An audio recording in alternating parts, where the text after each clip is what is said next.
오늘의 본문은 갈라디아서 1장 15절로 24절의 말씀입니다. 갈라디아서 1장 15절로 24절의 말씀.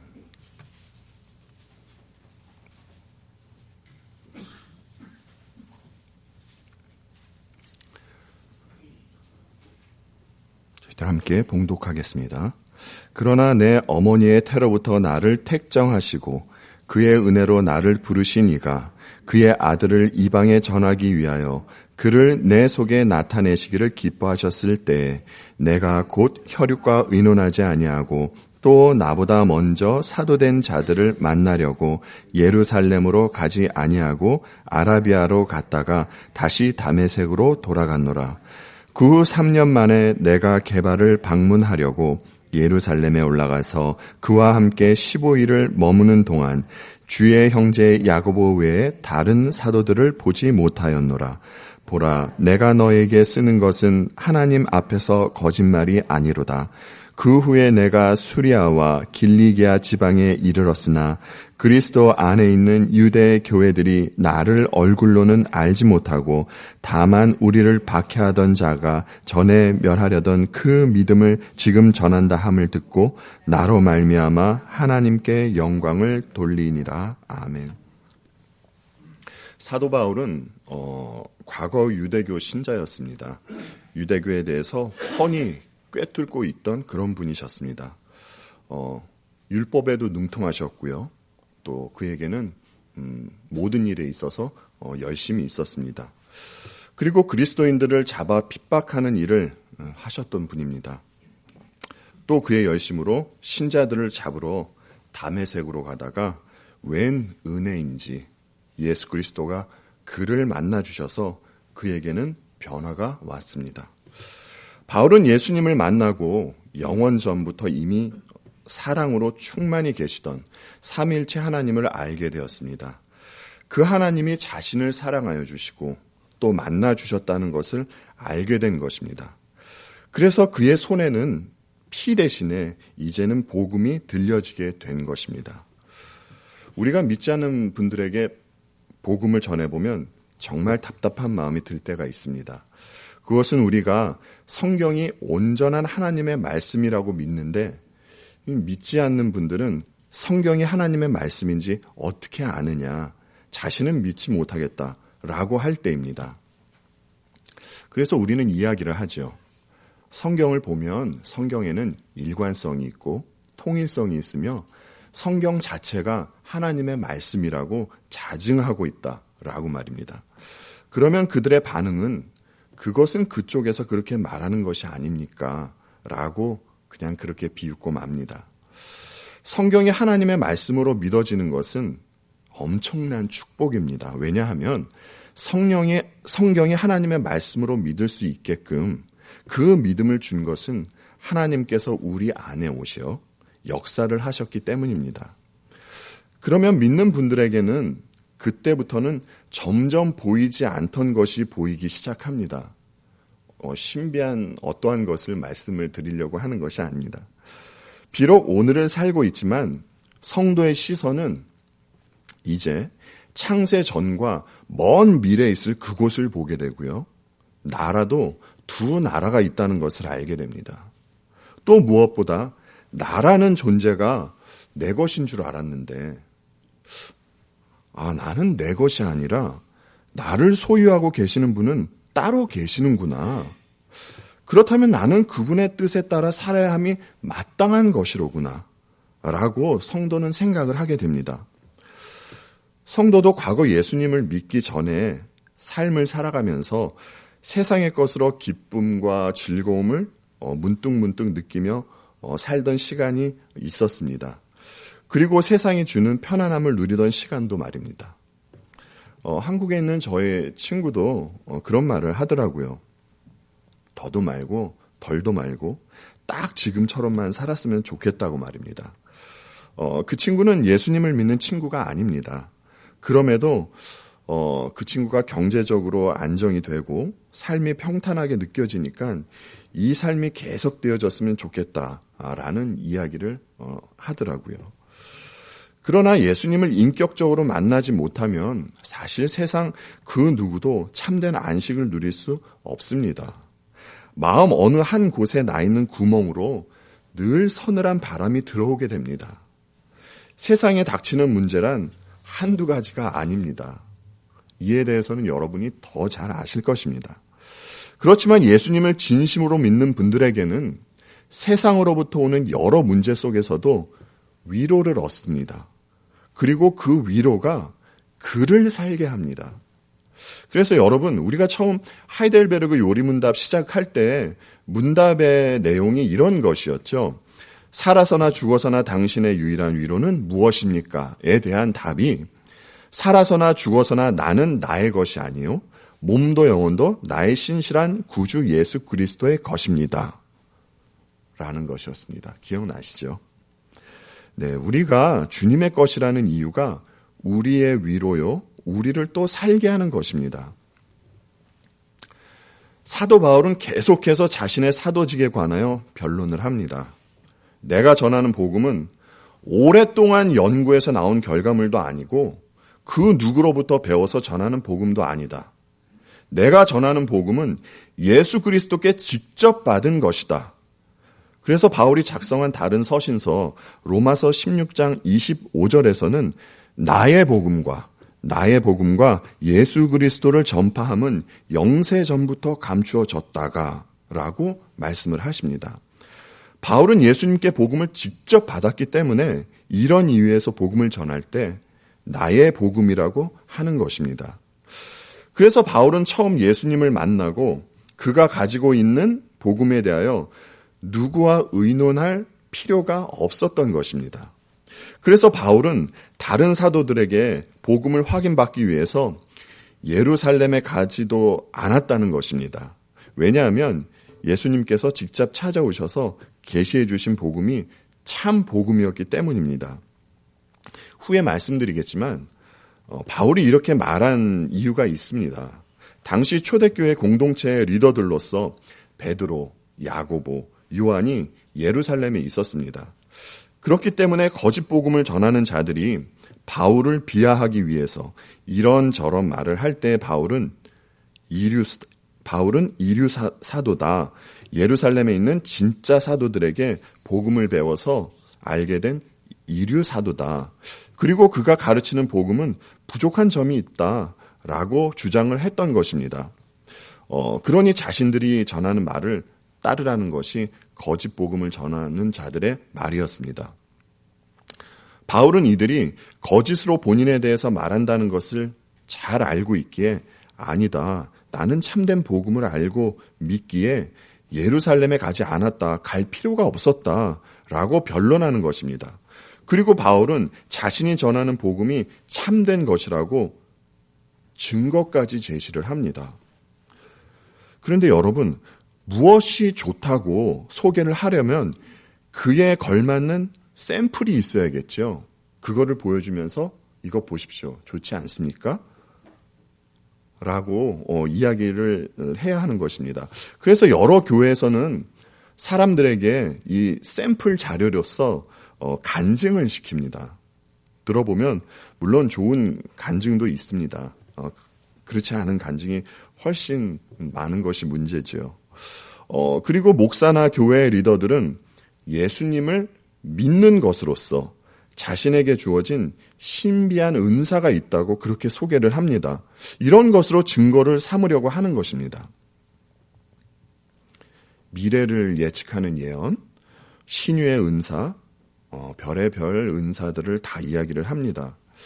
이러한 능력이 자신에게 있다고 합니다. 여러분, 근데 진짜 누구에게 이런 능력이 있으면 사람들은 그를 믿고 따르지 하느님을 믿지 않습니다. 이러한 것을 말하는 사람들이 사기라고 계속해서 보도가 되어도 아직도 많은 사람들이 그곳에 머무르고 있습니다. 그들은 하나님을 믿는 것이 아니라 자기들의 소원과 욕망을 이루어준다는 곳에 머물고 있는 것이겠죠. 자기 소원, 욕망 하면 떠오르는 단어가 있습니다. 우상 말입니다.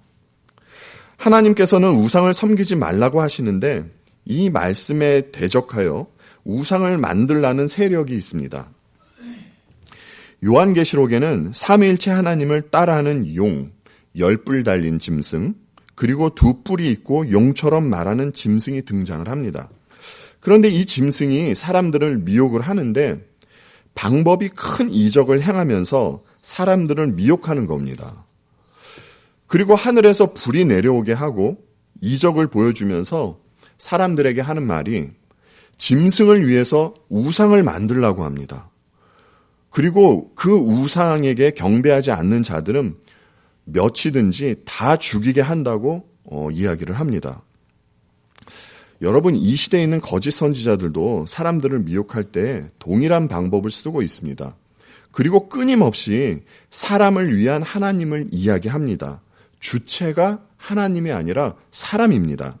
듣기에 달콤하게 들리더라도 그것은 사람들로 하여금 우상을 섬기게 하는 것입니다. 그런데 이러한 것이 얼마나 무서운가 보십시오. 사도 바울은 데살로니가 후서에서 멸망하는 자들에 대해서 묘사해 주시는데 이렇게 묘사를 해 주십니다. 데살로니가 후서 2장 9절로 12절의 말씀입니다. 악한 자의 나타남은 사탄의 활동을 따라 모든 능력과 표적과 거짓 기적과 불의의 모든 속임으로 멸망하는 자들에게 있으리니 이는 그들이 진리의 사랑을 받지 아니하여 구원함을 받지 못함이라. 이러므로 하나님이 미혹의 역사를 그들에게 보내사 거짓 것을 믿게 하심은 진리를 믿지 않고 불의를 좋아하는 모든 자들로 하여금 심판을 받게 하려 하심이라. 사도 요한도 그렇고 사도 바울도 그렇고 똑같이 이야기를 합니다. 악한 자의 나타남은 사탄의 활동을 따라서 표적과 거짓 기적으로 나타낸다고 말입니다. 이러한 것을 따르는 자들은 멸망하는 자들이라고 합니다.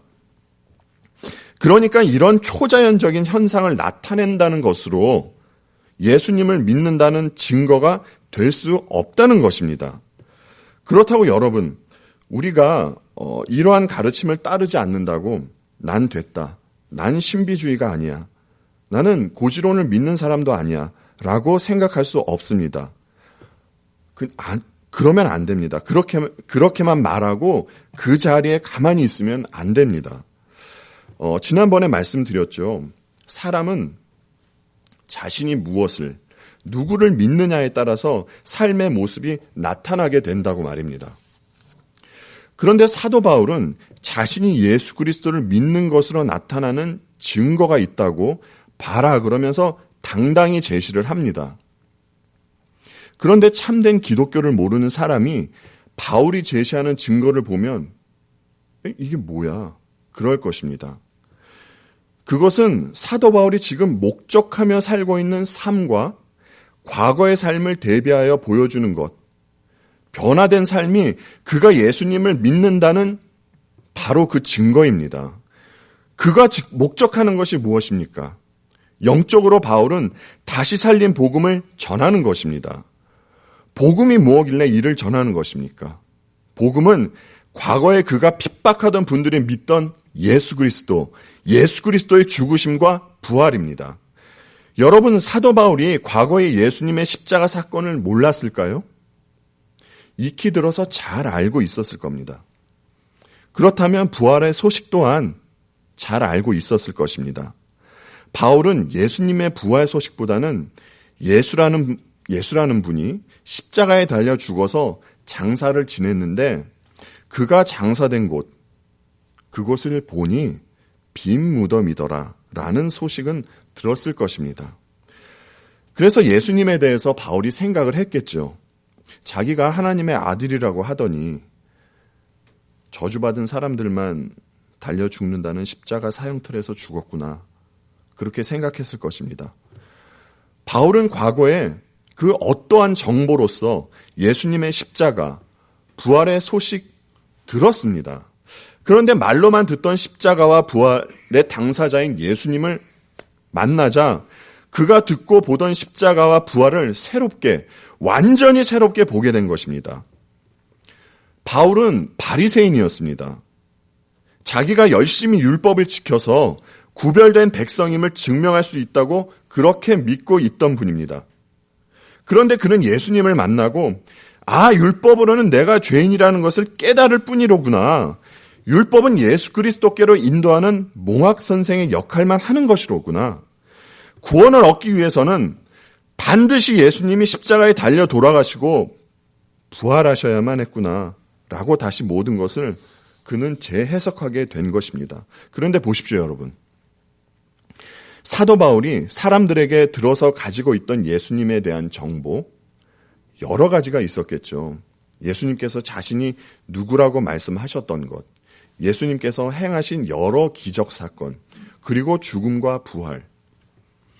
이렇게 바울이 머리로만 가지고 있던 정보에 그리스도의 영이 임하자 이 정보가 바르게 교정되어지고 그의 마음에 감동을 주게 된 것입니다. 그리고 이 감동이 바울의 삶을 변화시킨 것이었습니다.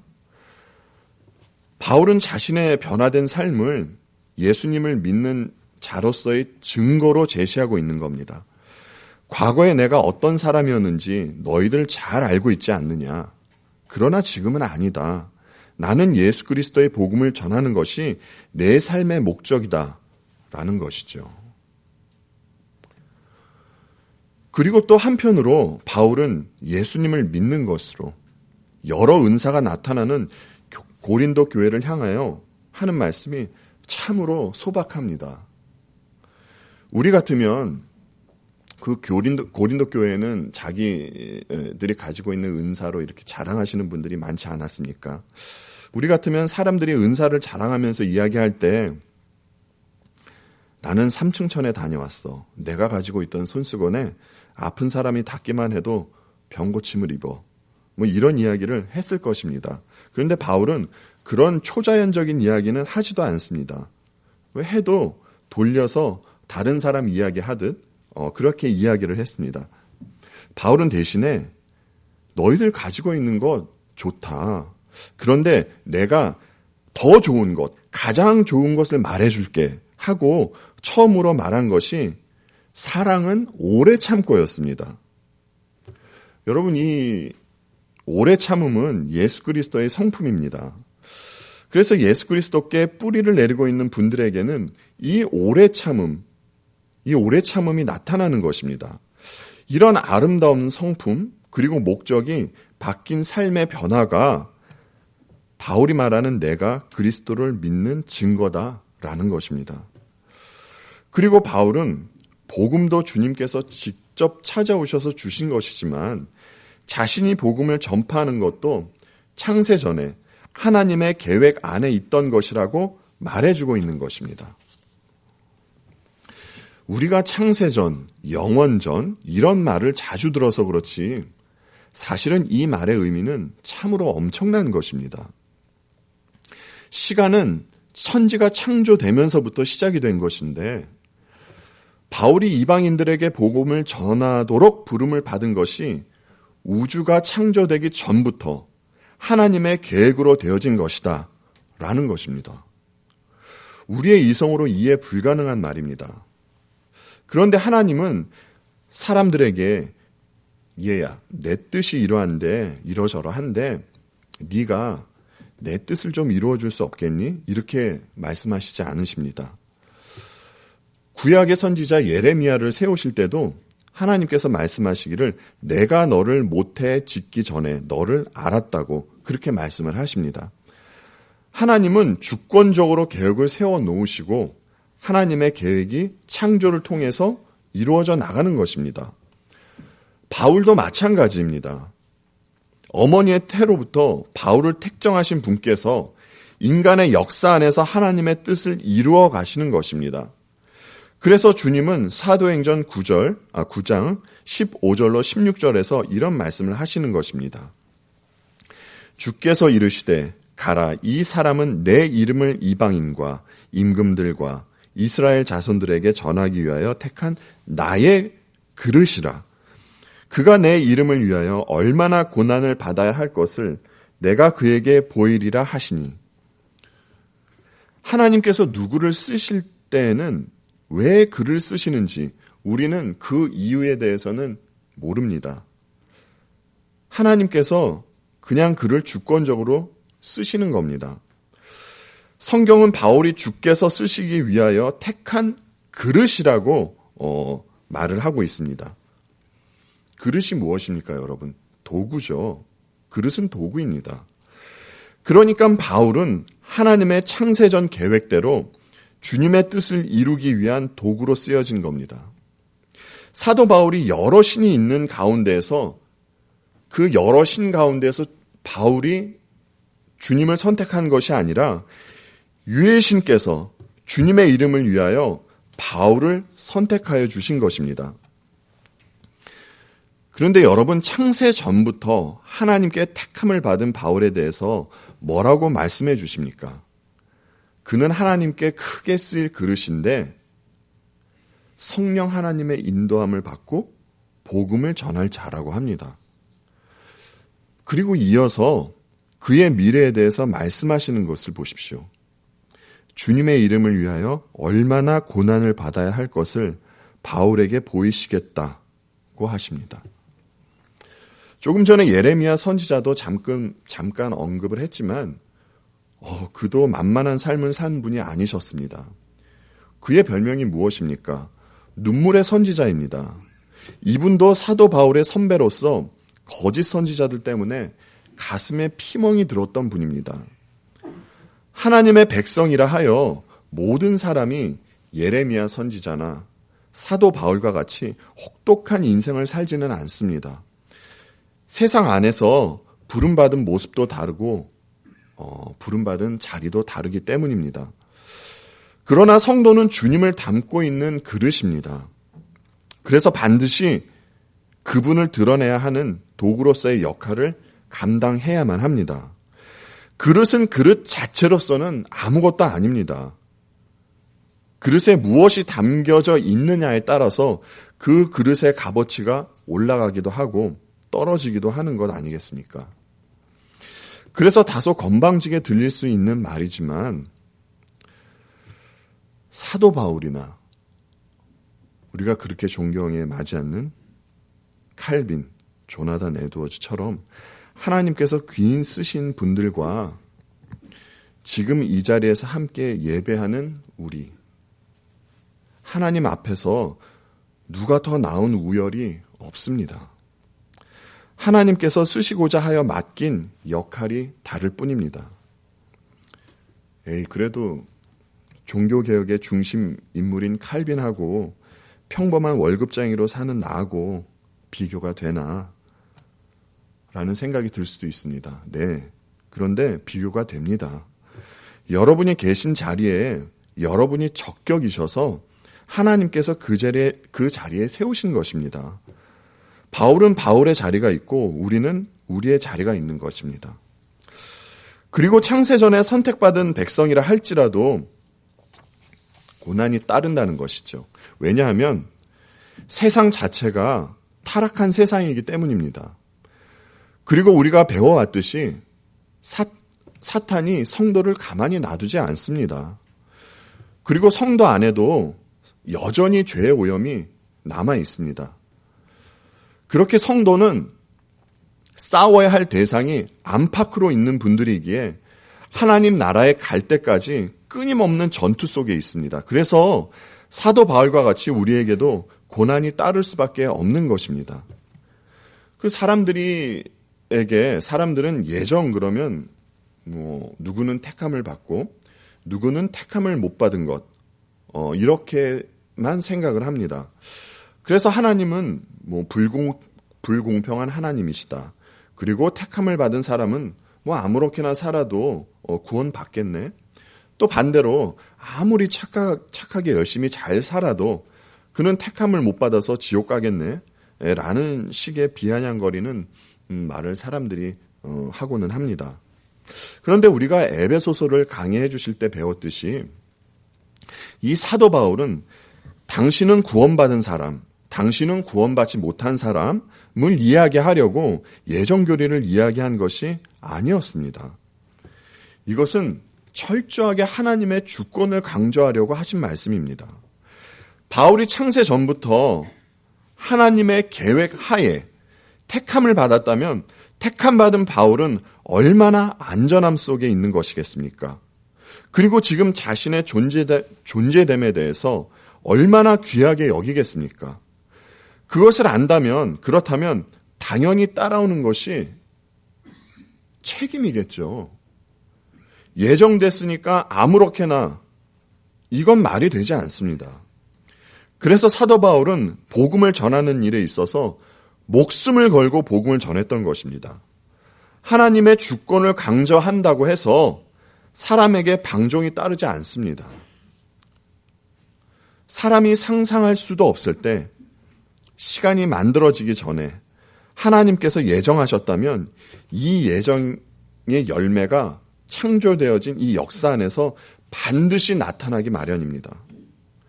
바울은 회심하고 예루살렘으로 가지 않고 아라비아로 갔습니다.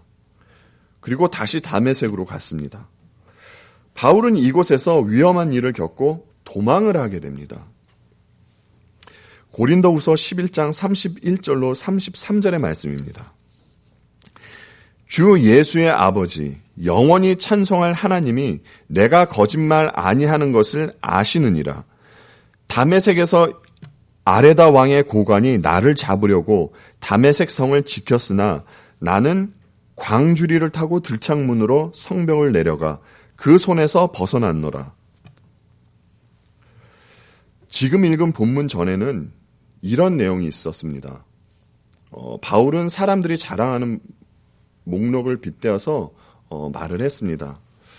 그렇다면 나도 자랑할 것이 있는 사람이다. 나도 좋은 가문에서 태어났고 좋은 학교 나왔으며 또 배울 만큼 배운 사람이다 라는 것이죠. 그리고 이어서 하는 말이 자신의 약함을 자랑하는 것이었습니다. 그리고 또 바울이 계속해서 말씀하기를 성에서 광주리를 타고 도망쳤다. 지금 금방 본 그 본문의 구절처럼요. 라는 다소 창피한 이야기까지 해주는 것을 우리는 보게 됩니다. 우리로서는 사실 잘 이해가 가지 않는 부분입니다. 어떻게 자신의 약함을 이야기하며 자랑할 수 있을까? 사람은 어떻게 해서든지 본인이 가지고 있는 작은 부분이라도 끄집어내서 자랑하려고 하는데 말입니다. 여하튼 바울이 왜 아라비아로 갔다가 다메섹으로 가서는 광주리를 타고 도망을 했겠습니까? 아마도 그는 창세 전에 바울에게 갖고 계신 하나님의 뜻에 따라 행하는 도중에 그런 일을 벌였을 것입니다. 그 일은 다름 아닌 복음을 전하는 일이었을 겁니다. 사도 바울은 예루살렘에 돌아오기 전부터 그때부터 충성되게 자신의 사명을 감당하고 있던 그런 분이었습니다. 그런데 성경에서 보여주시는 바울의 모습을 보아서도 알 수 있듯이 이 복음을 전한다고 하나님의 뜻에 따르는 일을 한다 하여서 세상에서 승리하는 모습으로 나타나는 것이 절대 아닙니다. 그렇지 않습니까? 멋있는 모습이 아닙니다. 바울은 광주리를 타고 도망합니다. 성경에서 나타난 믿음의 인물들을 보면 참 위안이 될 때가 있습니다. 바울이 누구입니까? 거의 신약의 반을 쓰신 인물입니다. 예수님을 믿고 난 후에도 그는 몸에 병이 있었고요. 동역자와 다투는 모습도 보여줍니다. 그리고 외로움도 많이 느끼셨던 분입니다. 오늘을 사는 우리도 마찬가지입니다. 예수님을 잘 믿고 주님의 뜻에 따라 잘 살려고 해도 세상의 눈으로는 도망자의 모습으로 보일 수 있습니다. 몸과 마음의 아픔이 있을 수 있고요. 그리고 예수님을 믿는다는 이유로 점점 외로움도 느낄 수 있습니다. 그런데 사탄의 종노릇하는 거짓 선자들이 이를 건드리죠. 그런 문제가 있으면 그것은 예수님을 잘 믿는 것이 아니라고 말입니다. 그러나 성경에서 똑똑히 보여주고 있습니다. 복음이 참 평안과 기쁨을 주는 것은 사실이지만 모든 환경을 좋게 바꿔주는 것은 아니라고 말입니다. 그럼에도 하나님은 그 연약한 인간을 통해서 당신의 뜻을 이루어 나가는 것이라고 성경은 그렇게 보여주고 있는 것입니다. 바울은 다메섹에서 도망친 후 3년 만에 예루살렘으로 올라갑니다.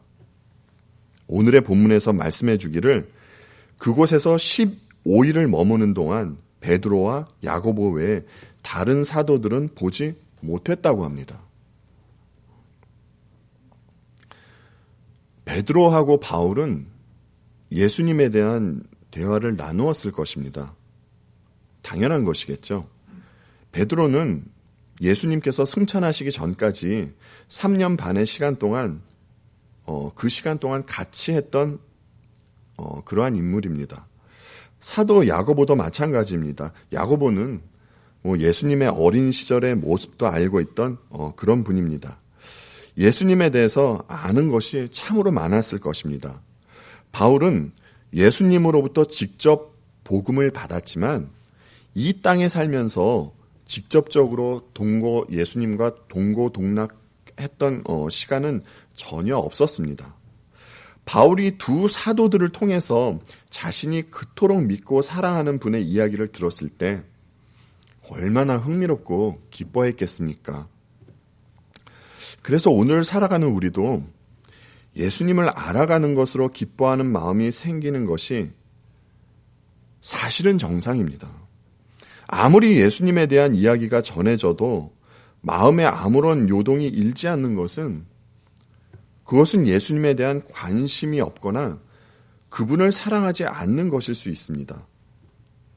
사람도 누구를 사랑하면 그에게 관심이 생기게 됩니다.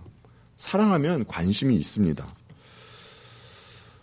그리고 바울은 예루살렘에서 두 사도를 만난 것과 다른 사도들은 보지 못한 것에 대해서 가볍게 이야기하지 않습니다. 진지하게 이야기를 합니다. 그는 법정에서 맹세하는 형식으로 말하고 있습니다. 오늘 본문 20절에서 말씀하시죠. 보라, 내가 너에게 쓰는 것은 하나님 앞에서 거짓말이 아니로다. 이 말은 하나님을 증인으로 해서 맹세한 것입니다. 맹세라는 것은 아무 때나 하는 것이 아니죠. 그리고 거짓 복음을 전하는 자들이 바울을 비하해서 퍼뜨린 거짓 소문에 대한 진심 어린 항변이 이 20절의 말씀입니다. 사도 바울을 비하하고 그가 전한 복음이 마치 무언가 부족한 것 마냥 말을 전했던 거짓 선지자들이 전한 것은 사실 기독교가 아닙니다. 아주 조금 변질된 기독교가 아니라 아예 기독교와는 다른 것입니다. 그들이 전한 것은 인간이 만들어낸 종교와 다름이 없는 것입니다. 여러분 보십시오. 우리는 말씀을 통해서 다른 종교에 대한 배움을 가진 적이 있습니다. 그래서 우리는 기독교하고 타 종교와의 다른 점에 대한 정보를 알고 있습니다. 기독교를 제외한 모든 종교는 인간이 신을 찾아가는 것이라고 배웠습니다. 그 과정에는 고행이 있고요. 반드시 사람이 해야 하는 어떠한 법칙이 있습니다. 그래서 결국에는 자신이 쌓은 의로 인해서 사람을 영화롭게 하고 사람이 영광받는 것입니다. 사람이 행복해지는 것이 목적입니다. 그런데 기독교는 완전히 반대입니다. 신이 비참함 가운데 있는 인간에게 찾아오셔서 자신이 희생하시고 인간을 살리시는 것입니다. 그래서 기독교의 결국은 나를 찾아오신 그 하나님이 너무나 고마워서 그분을 영화롭게 하고 그분을 영원토록 즐기는 것입니다. 복음은 사람이 만든 것이 아니라 하나님께로부터 온 것입니다. 하나님께서 독생자를 보내셔서 십자가에서 죽게 하시고 무덤에서 일어나 부활하게 한 사건입니다. 이는 전적으로 하나님께서 희생을 하시면서까지 우리를 위하여 주권적으로 행하신 역사적 실제의 사건입니다. 여러분은 아직도 여러분 안에 죄의 습성이 남아있다는 것을 인정하십니까? 여러분의 힘으로는 절대 구원에 이를 수 없다. 인정하십니까? 속으로 인정하신 여러분, 참으로 감사한 일입니다.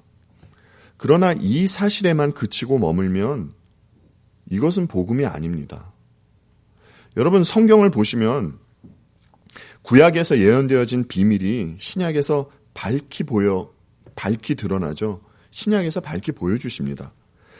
사도 바울을, 그리고 우리를 창세전부터 택하여 주셨던 하나님, 그 하나님께서 우리가 살고 있는 이 땅에 내려오신 겁니다. 그래서 인류 역사 안에, 그리고 성도들 안에 들어오신 것이죠. 이 사실을 믿는 분들이 복음을 깨달은 분들입니다.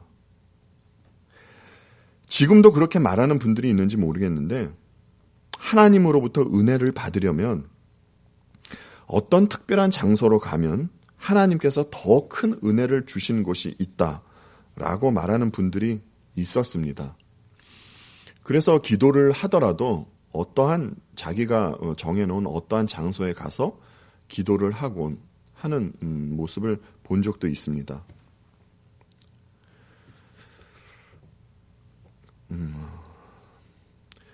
창세전에 예수님께서는 바울이 다메섹 도상으로 갈 때에 그를 만나야겠다라고 이미 계획하셨습니다.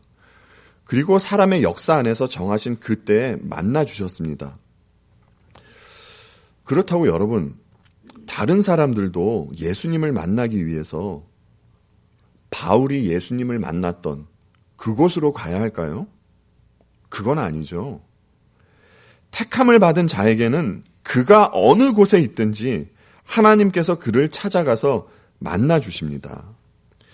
성도는 거짓 복음을 전하는 자들이 이야기하는 것처럼 율법을 지켜야 구별된 하나님의 백성이 되는 것이 아닙니다. 이미 하나님께서 선별해서 날 때부터 예수 그리스도 안에서 구별해 놓으셨습니다. 여러분, 그러면 창세전에 구별해 놓으신 자녀들에게, 그 자녀들에게 복음이 떨어지면 그들에게 어떠한 반응이 나타날까요? 여러분들에게 어떠한 반응이 나타나셨습니까? 네. 갈라디아서에서 바울이 예수님을 믿는다는 것으로 제시한 증거입니다. 그것이 나타납니다. 복음은 성도의 인생 방향을 바꾸어 놓습니다. 예수님을 믿는 이들을 찾아다니며 돌로 찍어 죽이던 사람이 이제는 복음 때문에 자신이 돌에 맞아도 괜찮다고 하는 사람이 되는 것입니다. 그렇다면 예수님으로 인해서 삶이 바뀐 바울과 같이 우리에게도 삶의 변화가 있어야 하는 줄 압니다. 바울과 똑같은 모습으로 변화가 있어야 한다는 것이 아닙니다. 그가 한 고백의 한 구절을 들어보겠습니다. 갈라디아서 2장 20절의 말씀입니다. 내가 그리스도와 함께 십자가에 못 박혔나니 그런즉 이제는 내가 사는 것이 아니요 오직 내 안에 그리스도께서 사시는 것이라. 이제 내가 육체 가운데 사는 것은 나를 사랑하사 나를 위하여 자기 자신을 버리신 하나님의 아들을 믿는 믿음 안에서 사는 것이라. 예수님을 믿는 분들이라 해서 바울과 같이 삶의 모습이 이 급변한 모습으로 나타나지는 않을 것입니다. 그러나 지금 읽은 그의 고백, 바울의 고백과 같은 동일한 고백이 나와야 참 성도의 고백일 것입니다. 그리고 또 그 고백에 그 걸맞는 삶을 살아내는 것이 성도인 줄 압니다. 이제 우리는 우리의 것이 아닙니다. 우리는 예수 그리스도의 것입니다. 예수님께서 당신의 핏값으로 우리를 사셨습니다. 우리를 노예 삼으시려고요? 그래서 우리를 핏값으로 사셨을까요? 네, 사실 그래도 우리는 할 말 없는 존재들입니다. 그러나 예수님께서 십자가에 달리신 것은 창세전에 우리를 구원하시고자 택하여 주셨던 하나님, 그 하나님의 영광을 우리에게 나타내 보여주시기 위해서 예수님께서 십자가에서 피를 흘리신 것입니다. 그래서 우리가 예수님께 대하여 주님이라고 부르는 것 아니겠습니까? 우리의 주인이 예수님이라는 사실이 이 세상을 살아가는 우리에게 참된 위로를 주는 것입니다. 이 위로 없이 우리가 무엇으로 살아가겠습니까? 사도 바울이 그 험한 풍파를 겪으면서도 그에게 이 위로가 있었기에 복음을 전하는 자로 살게 할 수 있었던 것입니다. 하나님께서 창세전에 부르셔서 우리들의 삶 속에서 보여주신 것은 독생자 예수 그리스도의 십자가와 빈 무덤입니다. 그래서 우리는 주님의 십자가와 빈 무덤을 보면서 우리 힘으로는 어찌할 수 없는 죄의 값이 치루어졌구나. 그리고 의롭다 여김을 받는 새 사람이 되었구나. 라는 것을 보게 되는 것입니다. 이분들이 새 삶을 살아가는 것입니다. 하나님을 목적으로 하는, 하나님을 사랑하는 것으로 나오는 삶 말입니다. 이 삶을 살게 하시려고 하나님은 창세전에 사도 바울을 그리고 우리를 택하여 주신 것입니다. 그래서 하나님은 택하신 자녀들에게 주님의 십자가와 부활의 사실을 마음으로 받아들일 수 있는 믿음을 주신 것입니다. 율법으로 사람의 선한 행위로는 이 사실을 받아들일 수 없습니다. 창세전에 택함받은 바울이 자신의 삶으로 예수님을 믿는 증거를 나타내며 주님께 영광을 돌렸듯이 창세전에 택함받은 우리도 우리의 전 삶으로 주님을 믿는 자로서의 증거를 당당히 나타내며 주님께 영광 돌리우며 사는 우리 모두가 되길 바라며 오늘의 말씀을 마치도록 하겠습니다. 함께 기도하시겠습니다. 영원토록 찬양받으시기에 합당하신 주님께서 어찌 저희들을 구원하시고자 창세전부터 우리를 택하여 주시고 이 낮은 자리에까지 내려와 주셨는지요. 어찌 저주받은 이들만이 달린다는 십자가에 달리시어 주님의 보혈을 흘려주셨는지요. 주님, 이제 우리의 주인은 우리 자신이 아닙니다. 거룩하고 자비로우시고 한량없는 사랑을 베풀어 주시는 주님의 것입니다. 주님의 뜻에 따라 살아가는 자들입니다. 주님, 우리의 삶이 우리의 영광을 가리우지 않게 하여 주시옵시고 주의 이름을 높이는데 온전히 쓰여질 수 있도록 도와주시옵소서. 감사드리며 우리 주님 예수 그리스도의 이름으로 기도합니다. 아멘.